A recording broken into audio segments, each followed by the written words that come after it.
Selamat datang di channel YT Artikel 2. Sebelum mendengarkan cerita ini, siapkan terlebih dahulu headset, agar lebih dalam menghayati ceritanya. Dan untuk mendukung cerita ini, admin minta, untuk like, komentar dan tekan tombol merahnya, alias subscribe, dan bagikan ke media sosial kalian. Terima kasih. Jangan lupa untuk bersyukur. Episode 62, Kisah Seorang Cleaning Service yang Ternyata Anak Orang Kaya. Rahman sudah mengetahui pasti Irfan akan bertanya tentang masalah perusahaan global. Jangan khawatir, itu hanya perubahan rencana saja. Aku berencana untuk membangun dua perusahaan lainnya, satunya adalah perusahaan Bintang 8. Aku akan membuat sains dan teknologi, dan membutuhkan begitu banyak orang berbakat.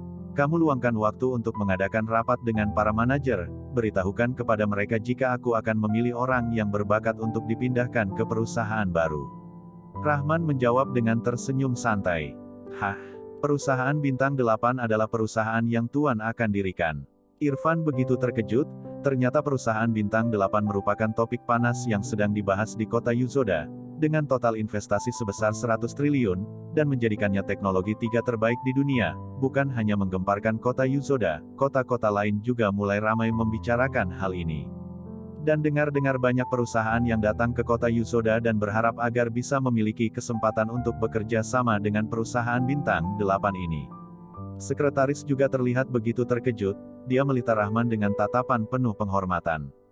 Tuan Rahman biasanya terlihat seperti seseorang yang biasa saja, dia juga mengenakan pakaian yang sederhana, dan siapa yang menyangka jika topik panas yang dibicarakan oleh seluruh kota Yuzoda merupakan hasil yang dia ciptakan.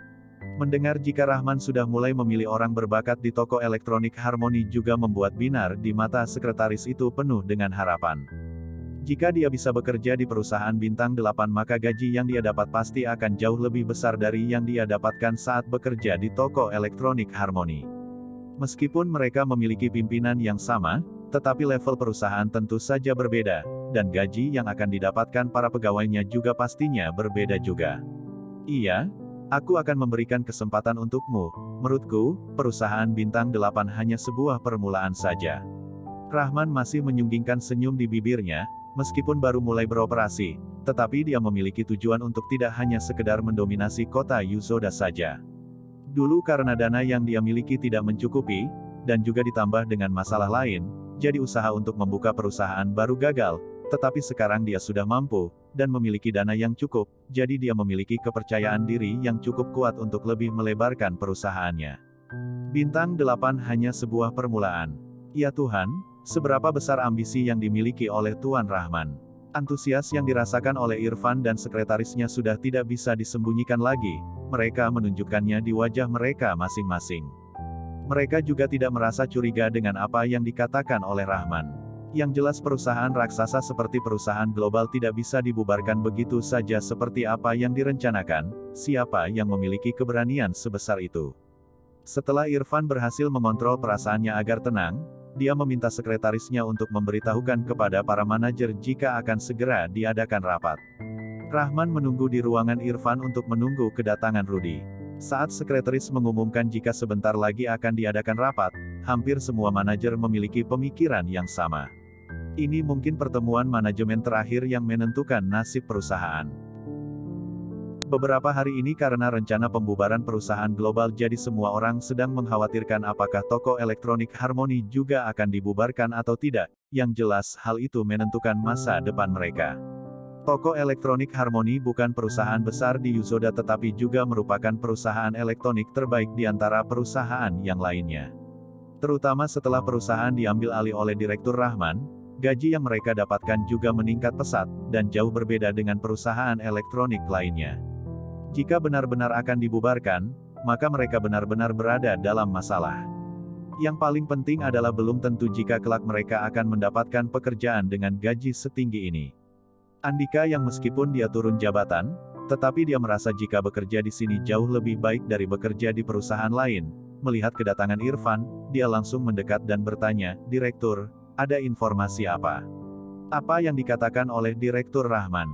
Iya, tenang saja, Direktur datang dengan membawa berita bagus. Irfan berkata sambil menepuk pundak Andika dengan senyum yang tersirat di wajahnya, "Benarkah?" Bukankah perusahaan global akan dibubarkan? Apa direktur akan menarik investasinya di perusahaan kita? Andika bertanya dengan tidak percaya. Tekad dan ambisi yang dimiliki oleh direktur kalian juga mengetahuinya sendiri. Orang sepertiku hanya tinggal duduk dengan tenang dan menerima perintah. Irfan berkata dengan bangga dan masuk ke dalam ruang rapat mendahului Andika. Andika mencemoohnya, dalam hatinya dia berkata duduk dengan tenang dan menerima perintah. Orang lain tidak mengetahuinya. Kamu pikir aku tidak tahu dalam beberapa hari ini kamu selalu dibuat cemas dan gelisah karena masalah ini. Jika benar seperti apa yang kamu katakan itu, kenapa kamu tidak tersenyum dalam beberapa hari yang lalu? Andika mencemoohnya dalam hati, dan kemudian dia mengikutinya masuk ke dalam dengan terburu-buru. Begitu masuk ke dalam ruang rapat, semua orang menatap tepat ke arah Irfan. Nasib perusahaan bergantung pada apa yang akan dikatakan oleh Irfan. Hari ini aku tiba-tiba mengadakan rapat seperti ini karena aku memiliki berita bagus untuk kalian semua. Irfan berkata dengan suara yang lantang. Saat mendengar ada berita baik, semua orang seketika merasa lega. Mereka bersyukur jika perusahaan tidak akan dibubarkan. Kalian juga seharusnya sudah pernah mendengar mengenai perusahaan Bintang 8 kan? Irfan berkata dengan melihat kepada setiap orang bergantian. Iya, itu menjadi topik paling hangat yang dibicarakan di kota Yusoda. Mereka baru saja memulai konstruksi, dan jumlah dana yang mereka siapkan untuk investasi sudah masuk ke dalam peringkat 500 teratas dunia. Iya, Direktur, jangan bilang jika Direktur ingin menyampaikan jika perusahaan kita akan bekerja sama dengan mereka. Semua orang menatap Irfan dengan tatapan penasaran. Luna malah menyiratkan tatapan yang begitu berbinar. Dia kemarin sudah mengetahui jika pemilik dari perusahaan Bintang 8 adalah pemegang saham terbesar toko elektronik Harmony. Dan besar kemungkinan jika kedua perusahaan itu akan melakukan kerjasama, maka perusahaan Harmony akan tetap maju dan berkembang pesat ke depannya. Sebagai manajer bagian pemasaran, jika benar-benar bekerja sama dengan Bintang 8 Group maka dia akan mendapatkan keuntungan dari kerja sama itu. Bekerja sama dengan Bintang 8 kemungkinan besar bisa terjadi, tetapi sekarang aku ingin mengatakan masalah yang lain. Irfan tersenyum, dan kemudian bertanya, kalian tebaklah siapa pemilik dari Bintang 8 itu siapa? Perasaannya hari ini benar-benar baik, jadi dia tidak terlihat seserius biasanya. Direktur, apa Direktur ingin memberitahukan kepada kita jika pemilik dari perusahaan Bintang 8 adalah orang yang sama yaitu Direktur Rahman yang memiliki saham terbesar di perusahaan kita?